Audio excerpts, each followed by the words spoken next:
পাবো এরকম একটা শেপ পাবো আমরা কেটে দিলে এরকম একটা শেপ পাবো হয় আয়তক্ষেত্র পাবো না বর্গক্ষেত্র পাবো আর আয়তক্ষেত্র বা বর্গক্ষেত্রে আমরা ক্ষেত্রফল কি জানি দৈর্ঘ্য প্রস্থ জানি তো তাহলে যদি এটা সাইড যদি আমরা h হয় আর এটা যদি আমাদের r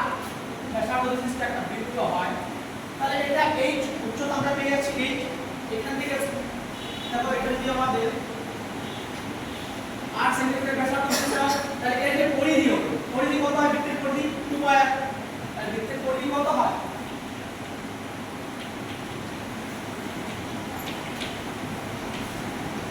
2 পাই অর্থাৎ এটা যদি আমরা যখন কেটে দিচ্ছি আমরা এটা পুরো পাচ্ছি না তো ওই একই থাকছে তাহলে 2 পাই আমাদের কি হবে এটা দৈর্ঘ্যটা হবে তাই যদি আমরা এরকম ভাবে এটা কেটে দিই তাহলে আমরা এরকম একটা ফিগার পাবো যেটা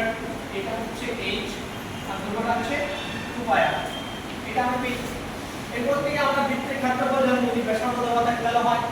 পাই r স্কয়ার তাহলে এটা পাই r স্কয়ার এখানে একটা পেয়েছি পাই r স্কয়ার দুটো পাই r স্কয়ার দুটো দিকে থাকে তাহলে এই তিনটি যদি আমরা যোগ করি তাহলে আমরা সেটা লম্ব বৃত্তের সঙ্গে লম্ব বৃত্তের সঙ্গে পেয়ে যাবো